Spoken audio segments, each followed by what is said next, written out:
Sampurasun. Alhamdulillah. Asyhadu an la ilaha illallah wa asyhadu anna Muhammadar rasulullah. Allahumma shalli ala sayyidina Muhammad wa ala ali sayyidina Muhammad. Puji dan syukur mari kita sama-sama berdoa. Ya, kita bisa berkumpul di ruang perpustakaan dalam kegiatan pembahasan hasil BIMTEK atau diseminasi hasil BIMTEK fasilitator daerah Kabupaten Bandung. Mudah-mudahan ini menjadi sebuah kemanfaatan buat kita semua. Salawat dan salam semoga selalu tetap tercurah kepada junjungan kita Nabi wa Nabi Muhammad sallallahu alaihi wasallam, tidak lupa kepada para keluarganya, sahabatnya, tabi'innya hingga kepada umatnya ya awal hingga akhir.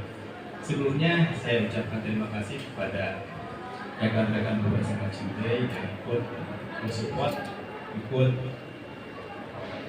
berpartisipasi dalam kegiatan ini. Mudah-mudahan menjadi sebuah amal ibadah buat kita semua. Ya. Alhamdulillah saya melaksanakan BIMTEK kurang lebih 1 bulan, terus dapat menghasilkan beberapa ilmu yang tidak cermati, dan ini sangat bermanfaat bukan hanya sebatas untuk guru BK tapi guru semua. Jargonnya bimbingan tepat anak hebat. Jadi jargonnya bimbingan tepat anak hebat, ya. Jadi bahasanya ketika kita membimbing otomatis anak juga akan kurang baik. Tapi sebaliknya ketika bimbingan tepat anak juga akan hebat.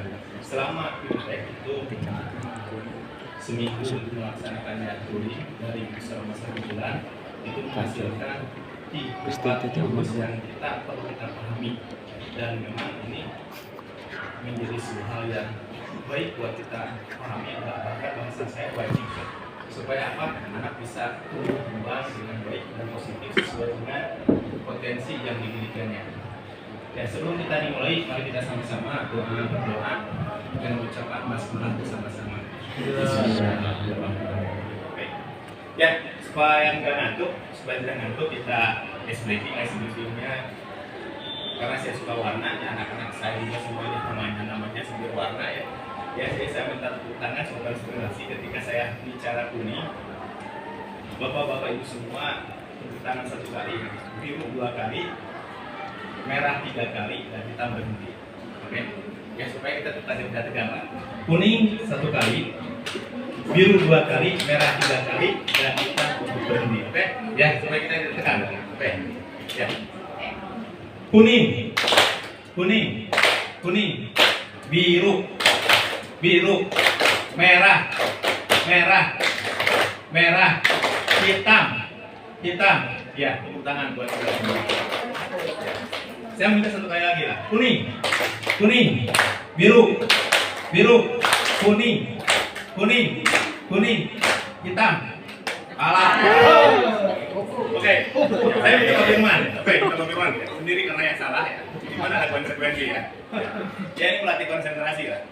Ya, konsentrasi. Saku maha upami muri tengah Lampung Pak Firman, lamun teh konsentrasi tetap konsentrasi, ya. Enak khususan ke Lampung, lamun teh Pak Firman tetap konsentrasi, tetap menjelaskan dengan tepat. Oke, kuning, biru, merah, hitam. Pak Firman kalau nggak ngelamunan teman-teman, hitam berhenti, ya. Kuning 1 kali, ya, biru 2 kali, merah 3 kali, hitam untuk berhenti. Oke? Ya, konsentrasi. Tutup lebih dengar. Ya. Kuning, hitam, biru, merah,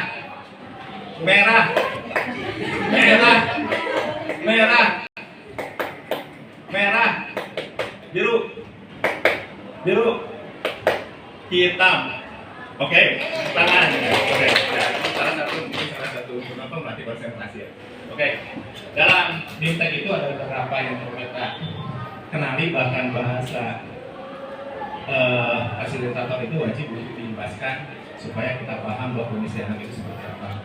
Yang pertama yang harus kita pahami dan kurang lebih ibu, yang pertama itu harus kenali potensi. Terus Anda paham semua bahwa setiap guru hanya sebatas guru BK, kita harus bisa memahami potensi anak itu dari sudut yang pertama. Ya. Yang kedua itu jurus kelola emosi, ya. Apalagi anak belum masa-masanya puber dan sebagainya, gampang provokasi dan sebagainya. Ini wajib kita bisa memahami kondisi anak secara emosi, ya. Bahkan kita juga selaku guru itu wajib bisa memahami emosi kita. Kenapa? Supaya pembelajaran itu bisa lancar. Bahkan ketika kita punya masalah di rumah dan sebagainya, jangan sampai dibawa ke kelasan itu, ya. Supaya apa? Supaya anak bisa berjalan dengan baik, pembelajaran bisa dengan baik, ya. Jadi salah satu kesuksesan belajar itu bisa diterima anak, salah satunya anak bisa mengolah emosi, gurunya juga bisa mengolah emosi. Kenapa tidak nyambung? Karena biasanya anak tidak bisa mengolah emosi, gurunya juga sama kita sama-sama saling memahami, saling belajar. Yang ketiga, jurus yang ketiga itu yaitu yang saya dapatkan itu adalah jurus menumbuhkan resiliensi atau menumbuhkan daya renting. Apa itu maksudnya? Tidak kita pungkiri bahwa setiap manusia itu punya permasalahan, setiap anak juga permasalahan, tetapi terkadang anak itu ketika punya masalah tidak bisa bangkit lagi, bahkan frustasi dan sebagainya. Makanya yang disebut dengan tumbukan resiliensi itu adalah move bisa bangkit kembali dari sebuah permasalahan. Ya, ini wajib kita pahami, lah. Kita tidak bisa menyamakan secara psikologi anak. Si A kadar mentalnya 30, si C 40, si C 60, semuanya akan berbeda. Makanya kita tidak bisa menjustifikasi semua anak itu sama. Anak itu bisa bangkit dengan masalahnya perlahan, ada yang bisa bangkit langsung, dan bisa ada anak juga yang tidak bisa bangkit. Makanya larinya terhadap hal-hal yang kurang baik. Terus yang selanjutnya, terus yang keempat yang saya dapatkan harus kita kenali juga, yaitu yang keempat, jaga konsistensi. Maksudnya gini lah, ketika anak sudah bisa melakukan sebuah kebiasaan dan sebagainya, harus bisa kita mengarahkan tetap konsistensi.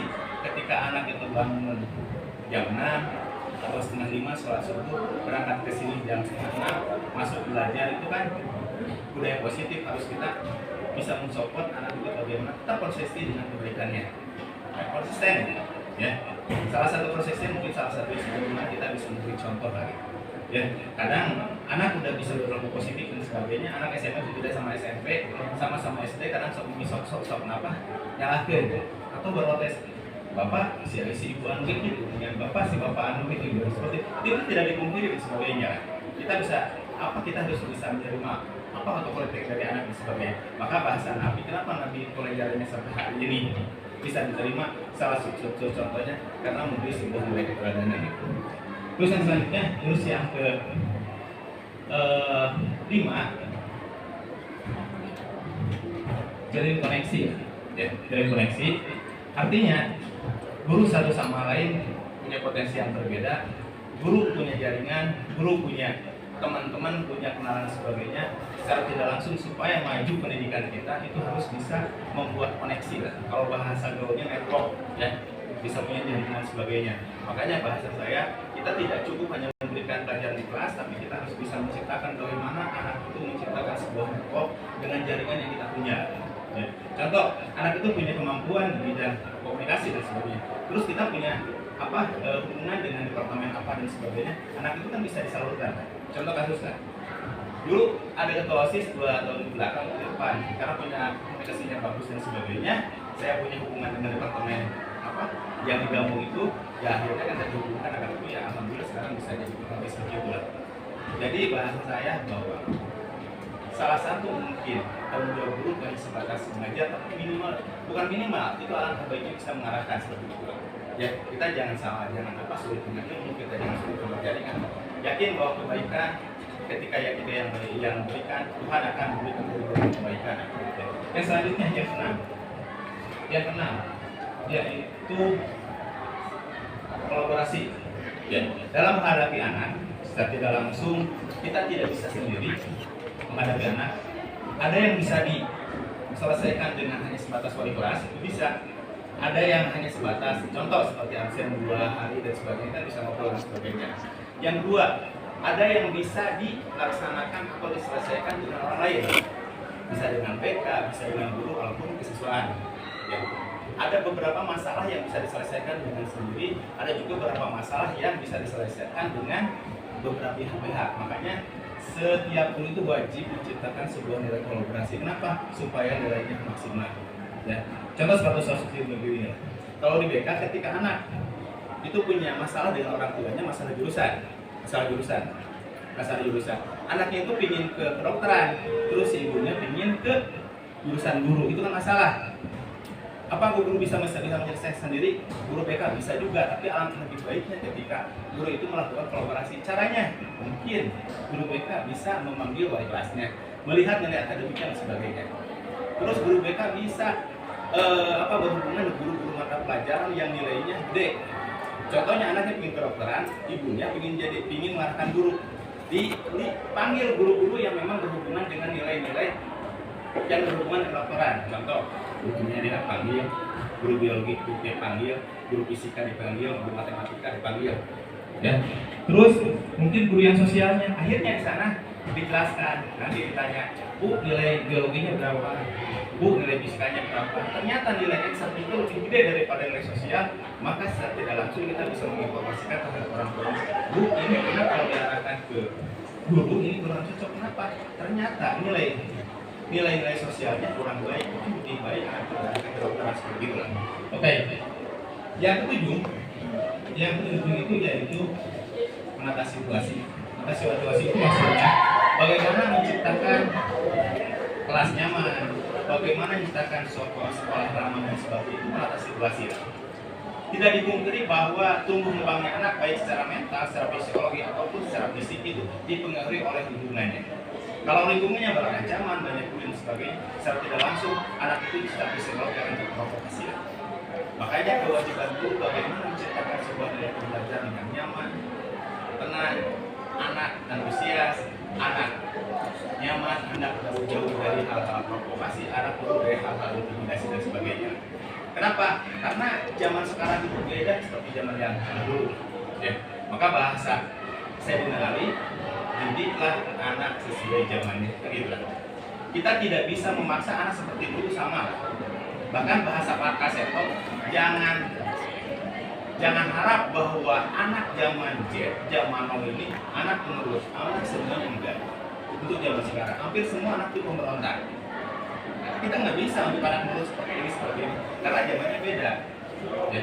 Kalau zaman dulu iya, maka kemarin makanya bahasa Kaseto jangan harap bahwa anak sekarang posisinya bisa turun. Ya, lihatlah, kebanyakan anak seperti itu. Tapi kita kadang ketika menganggap anak itu berontak tidak sesuai dengan kita, itu kadang anak itu dianggap kurang baik dan sebagainya. Tapi kan dia itu berdasarkan zamannya, berdasarkan usia-umurnya dan sebagainya. Cuman kita kadang kita kurang untuk bisa mengarahkannya seperti itu. Oke, untuk yang pertama.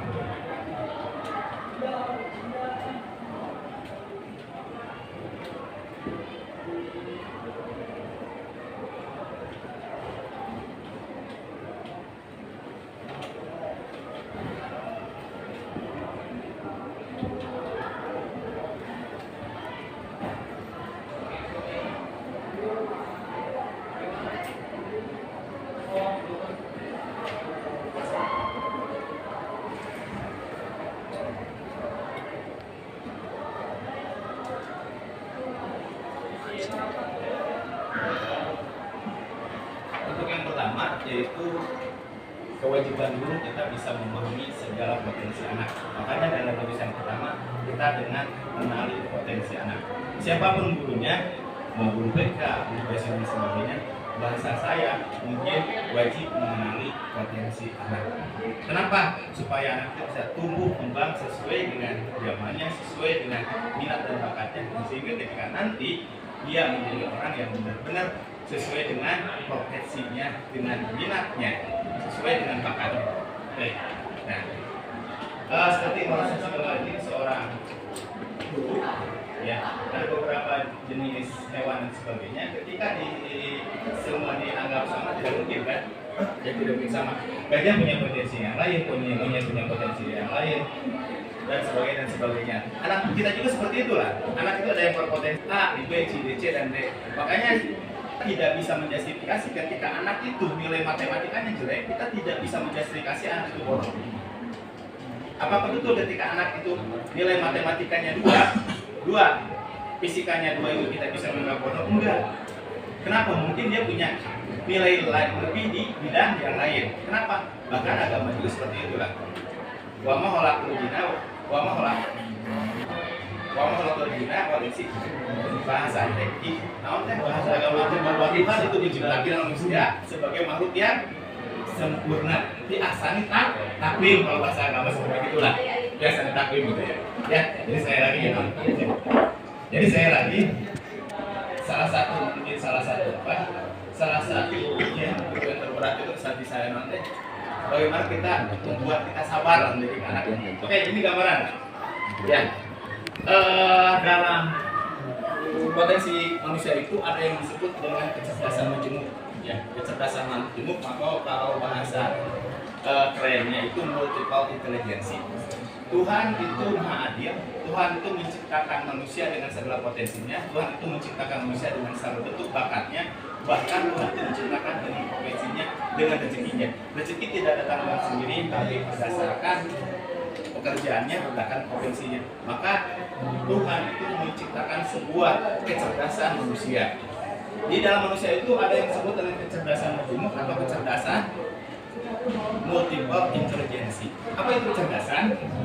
Ya, insan bisa kecerdasan. Apa itu kecerdasan? Kecerdasan. Biasanya disebut kecerdasan yang biasanya pertama itu karena berulang-ulang kecerdasan. Yang kedua itu biasanya bisa menyelesaikan masalah, itu kecerdasan. Ketika orang itu bisa berulang-ulang terus bisa menyelesaikan masalah, itu biasanya disebut kecerdasan seperti itu. Ya. Nah, dalam diri manusia, setiap orang si A sampai si Z, semua manusia itu sama. Tuhan itu menciptakan 9 kecerdasan. Ya. Yang pertama, kecerdasan manusia itu ada yang disebut dengan kecerdasan linguistik atau kecerdasan berbahasa. Apakah semua orang punya? Punya, cuma kadarnya beda-beda. Ya. Makanya ketika kalau kita punya anak itu bawel dan sebagainya, jadi sebagainya, itu jangan dianggap bahwa itu bukan suatu potensi, itulah dianggap misalkan, itulah potensi anak.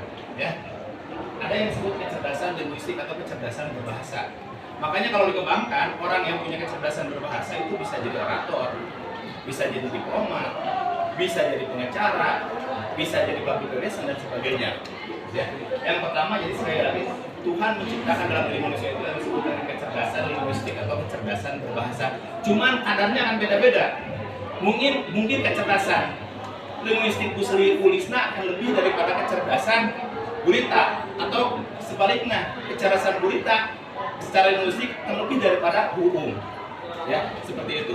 Yang kedua, ada yang disebut dengan kecerdasan logis matematis. Ya. Kecerdasan manusia, apakah semua orang punya kecerdasan logis matematis? Punya.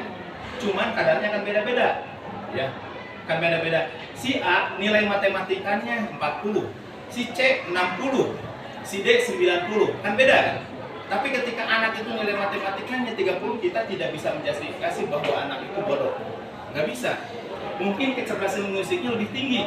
Makanya kalau kita diarahkan secara karir dan sebagainya, beberapa orang bisa besar karena punya kecerdasan linguistik. Mungkin salah satunya ya Abu Salim, ya seorang diplomat umum, seorang orator dan sebagainya. Yang selanjutnya yang selanjutnya ada yang disebut kecerdasan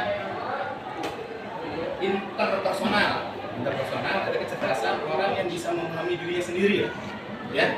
Memahami dirinya sendiri. Makanya lamun digariskan, ada orang yang garis henteu, kasep henteu, tapi pakai baju dia pantas, pakai baju itu pantas, ya.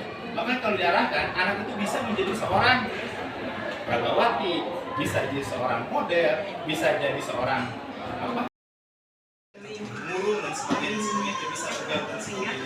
Ya. Ini adalah orang yang memiliki kecerdasan berpikir, ya. Siapa tahu nanti kalau dikembangkan anak itu bisa jadi filsuf, jadi pengarang dan sebagainya, ya. Yang kesembilan, di sini nggak ada. Ada orang yang mempunyai kecerdasannya lebih di bidang musikal. Jadi kecerdasan musikal, kecerdasan musikal. Setiap orang bisa bermusik, bisa.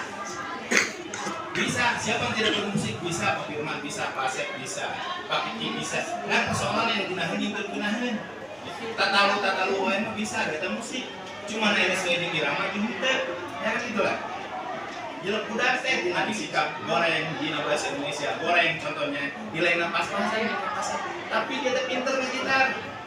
Apakah kita bisa menyebutkan orang itu bodoh? Belum tentu. Siapa tahu nasibnya dia seorang seniman, siapa tahu dia nasibnya seorang musisi. Apa musisi bukan sebuah profesi? Enggak juga. Apakah profesi